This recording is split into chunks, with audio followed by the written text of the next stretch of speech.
Hi, everyone. I'm Lailani Gadia, and I'm the manager of ADOC, the Asian American Documentary Network. ADOC works to increase the visibility and support of Asian Americans in the documentary field. We're excited to be here today for one of several conversations between documentarians as part of our series where we're celebrating the record number of Asian American documentary filmmakers who are now awards contenders for this year's award season. There are a record number of 17 features and 5 short documentaries from Asian American directors and or producers that have qualified for the Best Documentary Feature and the Best Documentary Short categories. So today, we're grateful to witness a conversation between two filmmakers, Elizabeth Lowe with her film Stray, and Tiffany Hsiung with her short film Sing Me a Lullaby. Elizabeth and Tiffany, the Zoom stage is yours. Thank Thanks you so much. Elizabeth, what's been going on? No, I want to hear about what you're picture locking on. We were just talking about that. Well, we were shooting during the pandemic, and then we had to take a pause for Sing Me a Lullaby, the launch, and then now we just had to pivot, like everybody else in the industry, just pivoting and trying to figure it all out. And we managed to do it, and it's, comes with having a really great team. My producer Priscilla Galvez, she really took that charge and organized everything so that we would able to actually lock up everything. But the challenges are there, like trying to figure out how to Yeah. do everything online, being online. Oh, really? The Coloring film online, is. Oh, yeah, yeah. all of that. If you could imagine coloring a film online, it's Yeah, I've done that. yeah. Have you done that with? Yeah, I did. No, not with Stray, with a short film, with another short film that I had made that I finished this year. No, so how Yeah. it's brutal. And you're going out to shoot today? Yeah, I'm on a scout in Beijing right now. Yeah. So the way I pivoted was that I was like, oh, I can't, like, I'd love to hear how you're doing it in America, because I was like, okay, I don't know how to make a film here with the pandemic like raging. And so I was like, okay, the only other country I could feasibly enter is China, because I'm a Hong Kong citizen. Yeah, so I was like, maybe I'll try to make a film in China. But what about you? Well, Like, I'm in Toronto, so our rules in oh, okay. Canada, our rules are, I feel like we are a little bit more restricted than the US. So yeah, the second lockdown right now, we just, minimize the amount of people inside. A lot of Yeah. companies are not taking in people. There's still production happening on the streets, safely with rules, but for the most part, like with post-production, most of the companies would rather just kind of do it remotely. And if you're lucky, you get a slot in there to do your mix. I can't imagine doing, like, I'm so glad we were able to do the mix in person, because I couldn't imagine finishing a film without being able to properly hear it, because it's already pretty wild doing the other things online. But I think it improves your conversations with, like, how you communicate with the people you work with. Oh, really?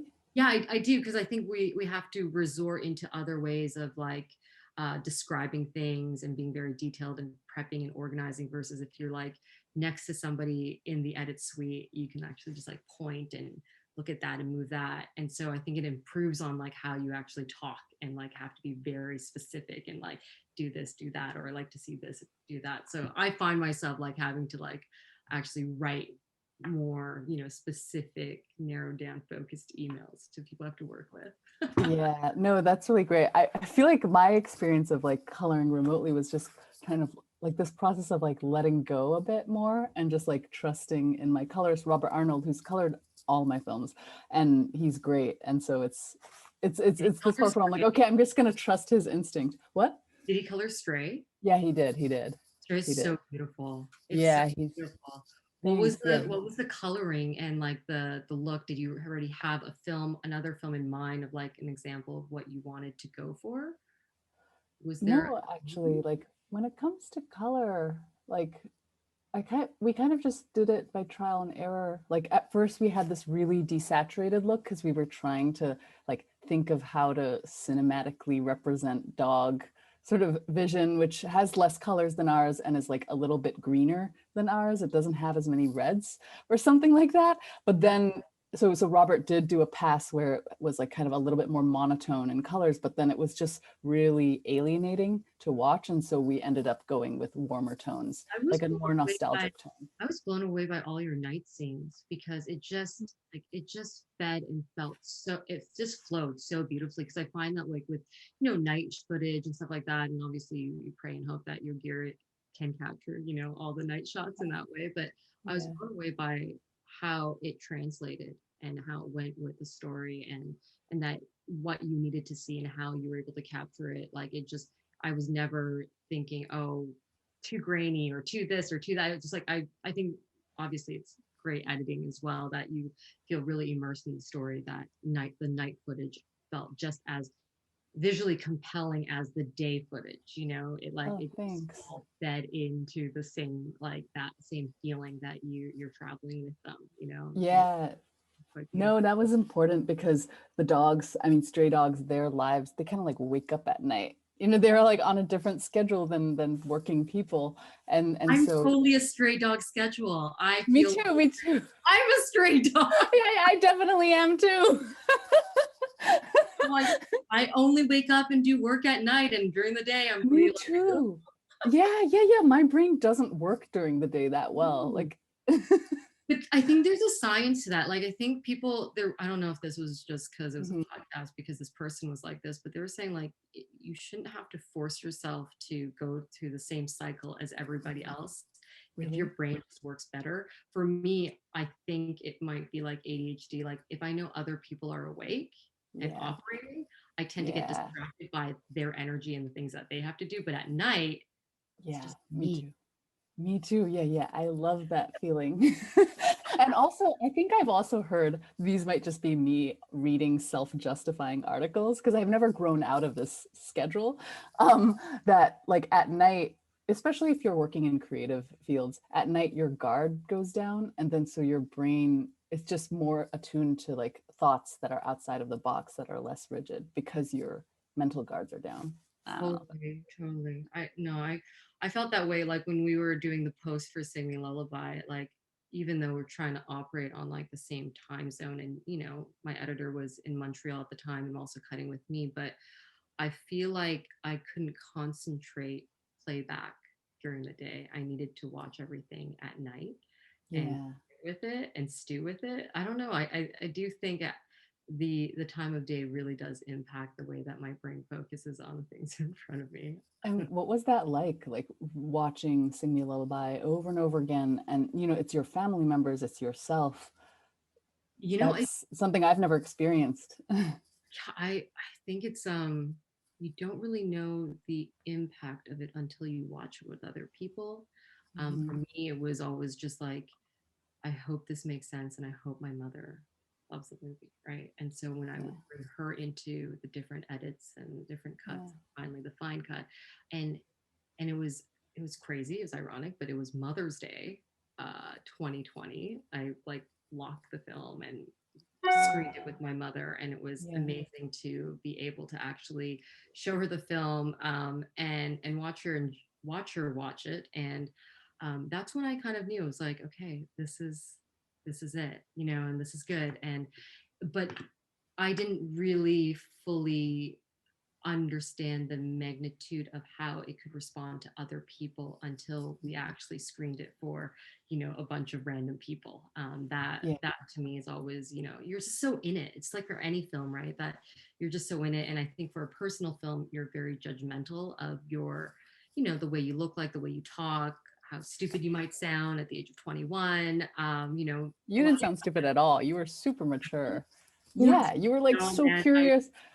I mean, I'm from Taiwan, or my mom is from Taiwan too, and I've never really, and she immigrated to America. I've never really like taken the time to search out her history in the way that you did at age 21. So I was super impressed by that drive and that curiosity, and then it made me feel guilty. I was like, man, we could just have a whole conversation on Chinese guilt right now.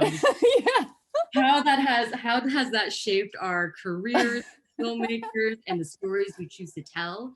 and and, yeah, and I actually, my first film, The Apology, like after making that I had thought I would never make a documentary because of the guilt and really, because of the things that, like, with docs, for me, it's all about relationships and how we foster them to begin them, and then to be able to gain trust and access to be able to document and if you can't sustain a relationship, which I know now I realize that it's really hard to do after the film is done, because frankly, who in your company is going to pay you to continue flying back there? Because I was regularly flying back to Asia, you know, like 4, 5, 6 times a year for 7 years. And so when that ends, it's kind of hard to still maintain that type of relationship, which is really hard when you're talking about elderly people who doesn't Zoom and Skype, right? So it's hard. True. It's hard. But have you done, you've done fiction, right? Or you've done No, I've never. Have you?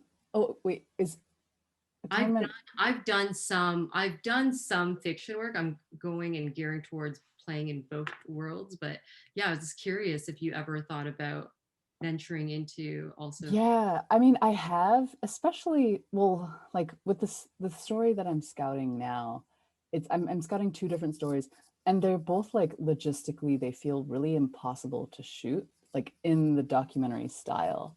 And if you want to move people, I'm thinking about like, how do you do this in a way that doesn't feel so roughly hewn together that it like prohibits audiences from truly immersing in the way that you were talking about with Stray. And so I am thinking more about like potentially collaborating with subjects more to orchestrate and script things out in ways that are more controlled. But Right. how about you? What are you moving towards? I mean, I'm Or what's thinking making that's you like think that. Well, I wasn't gonna make Sing Me a Lullaby. At one point, I was like, oh, I really just want to make a feature scripted version of Sing Me a Lullaby. Oh I yeah, had that this would be obsession. amazing. Well, I had this obsession of like wanting to see the world through my mom's 5-year-old self in Taiwan. Yeah.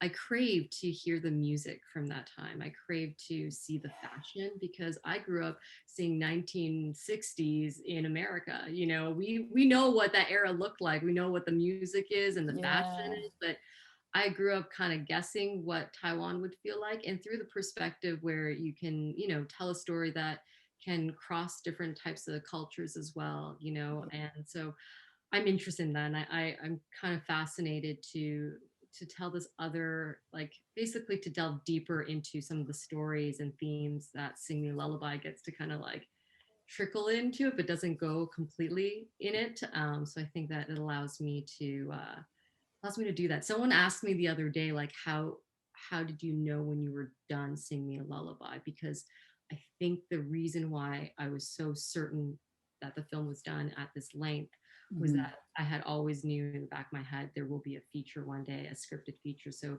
the obsession, as you Oh know, I'm sure with Stray as well, it's like you have yeah. all the right? It's like, how do Yeah. you know? And you feel a bit more confident when you know that there's this other thing that you could do with it, like continue. Mm, If you didn't get to say it all in Stray, it's like, where else do you tell yeah. share that, right? And I think that helped me, is knowing that there will one day be this other avenue for me, and I'm excited for that. And so Sing Me a Lullaby can exist in the short form and almost be this, like, you know, this, the themes can just really enrich people to want more and to delve, and I could delve deeper Oh, later on. completely. Like when I watch Sing Me Lullaby, all the mystery, the sense of mystery as you're watching the film, and then when you find out about your mother's sort of story, her parents' story, it's so fascinating. I think if you really delved into those moments, like explored them in depth and found a way to represent them, that would be incredible. Yeah, you should definitely do that. I'm working on it. I'm Oh, you working. are? That's great. Yeah, Yeah. yeah. So it's you know, and I think, you know, while we're in this pandemic, again, just like using time that we have right now, the best that we can, and balance Zoom life as well. But I think managing my time and is the big thing, to not get too lost into the Zoom world as we're talking in Zoom. But Yeah. I'm glad that we can, because now we get to connect again through this. But Yeah. yeah, I definitely want to focus on writing a bit more Oh, that's as so well, for exciting. sure. And so, No, that's what are you doing in Beijing in the location scout? so I I saw am. your Instagram story. I saw that you were in the Hutong, and I spent a lot of time in Beijing myself for the Olympics. So Oh, really? so curious Wow, what that's you're so doing lucky. there. So I've been pursuing like two different stories. One is sort of about the world of private detectives in China, and sort of mistress dispellers, people who work with couples and sort of fractured families to kind of facilitate how to preserve your family unit when people have started, you know, become disloyal or sort of cheated. And then the other story that I'm trying to pre-produce two, because my time in China is so precious, because I had to like quarantine for 2 weeks, and I'm trying to still, you know, kind of be efficient with the budget. And so the other story is about sort of, we got access to Meituan, which is like the Uber Eats of China. It's like the Yeah, biggest food yeah. delivery platform in China. And we're filming sort of internally, sort of their corporate environment, and then also sort of the different tiers of that environment, the algorithm experts, and then also the riders themselves, the food delivery workers. I'm so excited because with all your But I films, don't know I don't know what direction we'll go in. I'm excited about just like your process and like how you even got started with Stray, you know, like how you like being there and then having something that like catches you and that inspires you to then like invest your basically time in life to just going full. Can you tell me how Stray started? Yeah, I mean, I feel like Stray started out of naivete because it was my first film, and like my logline in my head was like the human condition, like as seen through, you know, the dog's eye view, which is like an insane premise, especially for a first feature, I think. But I'm really glad that I was really naive and didn't think how hard it would be to make the film, and to get people excited about the film, and just kind of went for it. That like that I was just, okay, I'm gonna go here and the dogs will take me to a place. And that happened.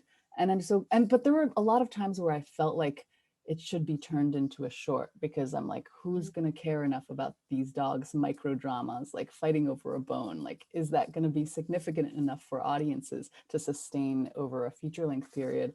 But I'm so glad that sort of we kept going, and we had the support of like institutions that supported us, that came along the way, like Rooftop and Bayvac and IFP Film Week. They're actually the ones that pushed us to believe that it could be a That could feature. be a whole feature. I'm glad you did it as a feature because I actually felt like you needed the time because if you like, I don't know Oh, what you look at as a short form in time wise, but it was the combination of seeing day pass as well as the cards that you use, the like very specific mhm. cards that you, Yeah. it was, you know, they're perfect and they've just blended so well with the story. But because the cards and what you'd written in each one of them were so profound in so many Mm. ways, so simple, but also very profound that if I wonder if it would have been a short and you still use those cards, I don't think I would have had the time to sit with what Oh, I just read.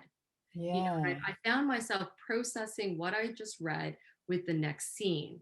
And that next scene allowed me to sit with it. And because it's a Interesting. feature length, I got to process it. Wow, that's It got to really sit great with to me. hear.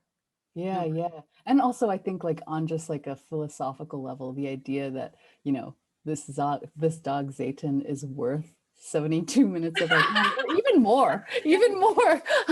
Like I love that idea. And originally and I did Sing Me a Lullaby. Did you ever see it with a live audience? Because you released it at Toronto. Because I still haven't seen Stray with a live audience. And I'm so fortunate that with Sing Me a Lullaby, we got yeah. to do a private screening first in a theater.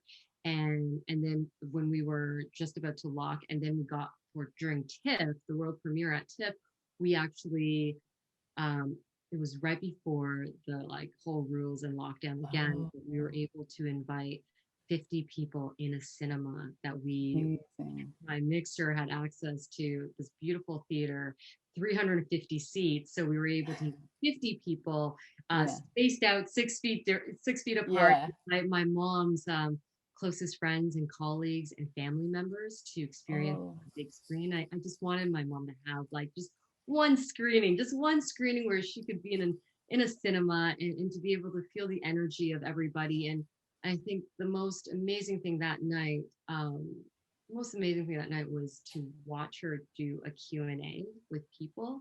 the first And time. just the way that she lit up, it was like to see my mother be fully seen for the first time. in all her entirety, and not just, you know, Wendy coworker, or Wendy the daughter of this, or Wendy Yeah, the mother, like to fully have her seen in a complete way. It that's was, amazing.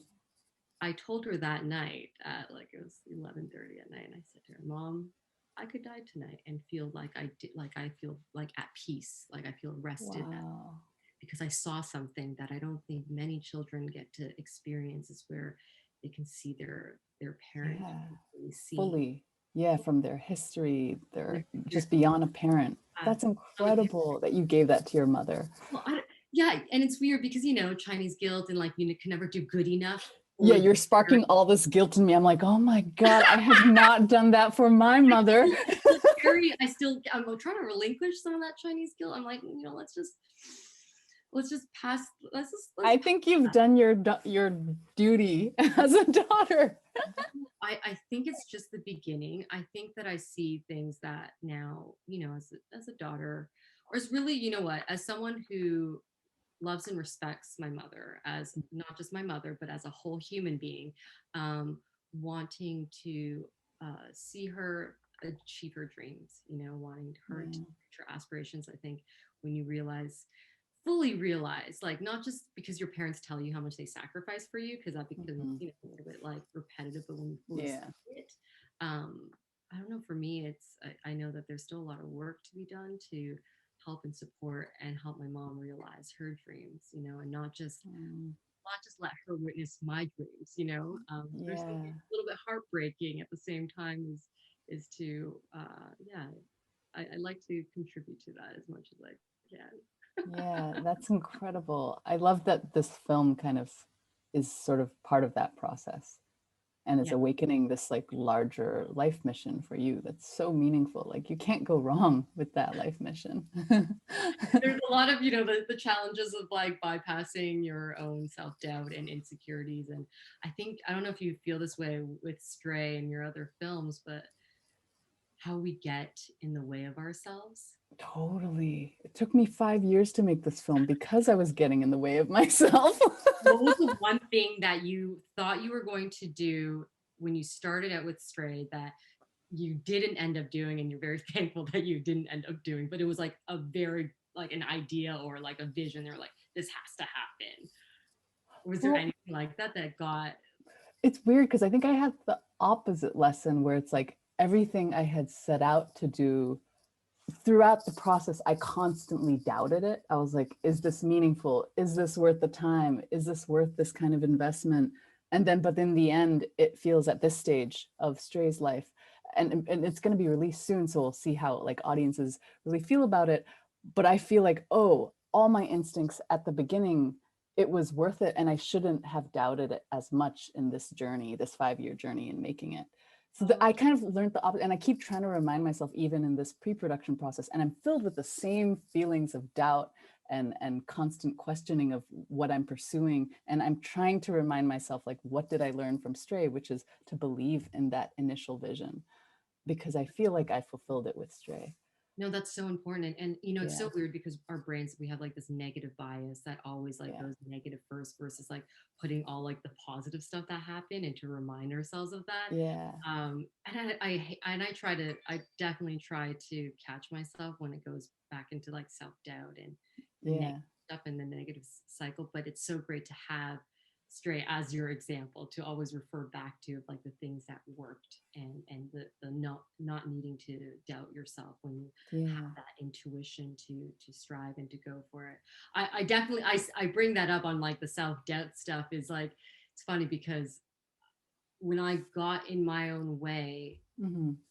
it just became more apparent of the things that I was hiding. Mm, Like with Sing Me a Lullaby, it's like yeah, hiding my own yeah, my own crap that I like I can felt imagine. insecure about and didn't want to go there. I didn't want to do voiceover. You know, voiceover only happened 2 months before picture lock.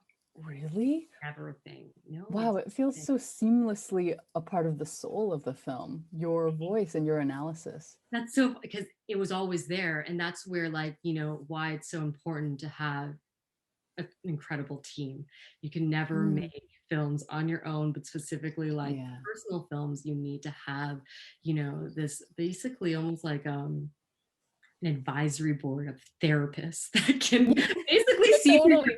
see through your crap, but like kind of like pet you a little bit and make you kind of be like, okay, but like what's really happening here, Yeah, that's totally what my producers did too. So I feel very, very privileged that I got to work with some of the best and some of the greatest people that I fully trusted with that, because trust is not just with like the people that you get to film, the subject matter that you film, or the communities that you get to be invited in, but I think trust amongst your collaborators, Yeah. they have they have your back, that they're not out there to exploit the crap out of you and make you feel vulnerable and embarrassing out there, but that they're holding your feelings. And I had that, with CBC, like they really gave me that time to explore a short, which really is Yeah. rare for people who are financing you to, is like, hurry up, make your movie. But they actually gave me space to fully explore this, and having Priscilla as my co-producer as well, and Feng Shi and Ricardo Costa as editors. Like you really do, when you look back at process and you're like, it's this couldn't have been done without any of these people at all. Like I would No. have just still been sitting around hating on 21-year-old Tiffany and being like, why are you wearing that? No, I feel exactly the same with like my producer Shane, who was there all the time being like, no, I think we can keep making this film, when I was like, maybe we should just, stop it now and just, turn it, not keep going. And then like Ceylan and Zeynep's, all the Turkish co-producers on the film. And then Ayna, like who's Ayna Fikman, who Yeah. who has come on board as our executive producer and guiding it through this whole journey posting and finishing the film, which is this huge part. Like I had never done a feature before, so I didn't realize how much like work it is also. Like once you finish the film, there's still so much to be done. So it's been really exciting. And I also know. Yeah. trusting the instincts of your creative collaborators, like my sound designer Ernst, and also like my colorists. Like I realized like their first instincts were almost always correct. Like as we were collaborating, we would circle back to what they had initially envisioned. I don't know if you've sort of Oh, experienced that. all the time, all the time. Yeah. I'm trying, like, I don't want to say I want to rush through process and like Yeah. get to those decisions sooner. I Yeah. think that sometimes those, like how we circled back, is necessary for Yeah. not just to make like the right choice or whatever is the right choice in that moment, but I actually think the process of even circling allows us to actually get to know each other, and how we communicate, how we talk to them, how we, exchange ideas. And then, yes, we might arrive to the first idea you gave me, but I'm arriving to it with like this ample respect and love for the way that you cared for my own process to get there with you. If you could do that, if we could get there back there together in this way, then I think our relationship is that much stronger versus me just agreeing with you stubbornly. Oh yeah, yeah, yeah. You know what I mean? It's like, oh Yeah, yeah, yeah. yeah. No, that's really Or them good. saying, I told you that like freaking last week, and like Yeah. that. I feel like for me, it's all about, again, process and relationship and respecting each other and how we get there, how we arrive there, versus like this, like, well, you wasted a bunch of time, whatever. Like that to me is so important when working with collaborators. Yeah, that's such a great way to see that path that takes a little longer, that's less efficient. That is this process of back and forth, even if you end up back where you started. But obviously. Now, mind you, everyone might be out there being like, "Oh God, can't work with Tiffany if that's what she likes to drive." I'm just saying, it's like I try to find the positives of also, but I see the truth in that too, because the people that I got to work with, the Apology, I got to work with on Sing Me a Lullaby, and it's like there's so much love for that when you get to build ongoing relationships, and I have this incredible composer, Tom Third, and we got to work together again on this recent film that I just locked, and we already established such a language, right? Yeah. Trust, so that we might have circled back-ish again, but Yeah. we got there, yes, maybe a little bit faster, but the most important thing is that we have trust. Yeah. That's the We will best. arrive there. Yeah. But I don't know, how has been the whole campaigning of like just sharing your film out there in this virtual way? And you're all the way in Hong Kong and in Beijing right now. Mhm. Do you feel more connected or disconnected, or how has it been just like engaging with audience and people watching your film and sharing it? I mean, I'm actually really thankful that like everything is now, I mean, I'm not thankful for everything being virtual, but like it allows me to be here sort of pre-producing my next film, but still be engaged in, you know, the North American sort of film community, which has been so joyful to sort of like have Q&As with filmmakers that I really respect, like Rachel Grady and Sean Baker and Penny Lane and Lana Wilson, like all these amazing people who I'm meeting virtually.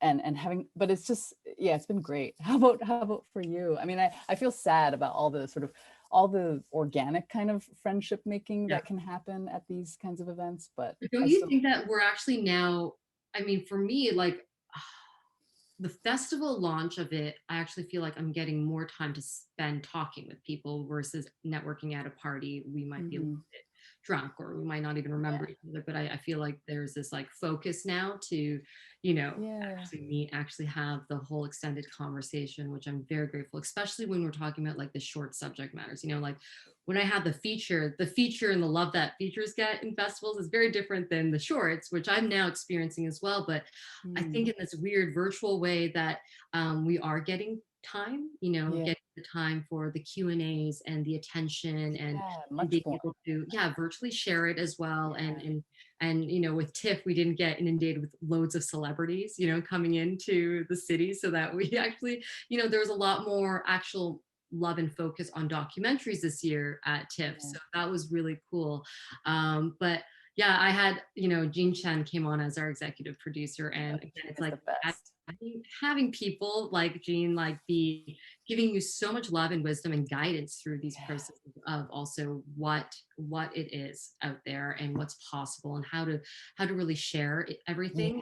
yeah, yeah, that's something And I've been that to learning me is too. so important because the legacy of our films being out there and how they're being received, I think for me, I'm looking at it like we're getting this opportunity now to like carry like just giving little introductions to our film to the way that people are going to be able to access it, but I think more so than ever making it accessible to communities that couldn't have gone to TIFF, couldn't have gone Yeah, to Doc NYC, couldn't have gone to any of these festivals really, and now actually being able to access it. So I think access is so important, and our films are going to be able to be accessible to people virtually. So that's really cool.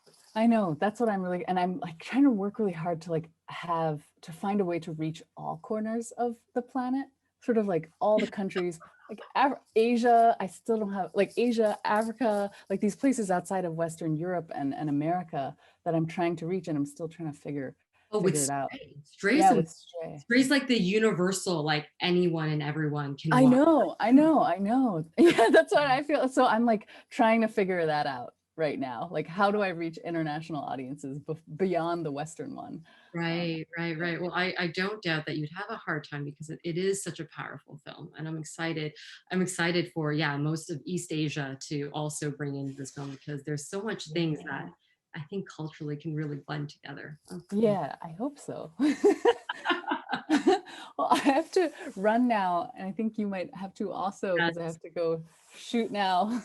But God, Elizabeth, it's so yeah, good to see you I again. know I love seeing you, and I loved that Q&A with your mom. Like that was like the highlight of my virtual year, actually. I'm so Love glad it that too. Jean and Ina asked me to be a part of that.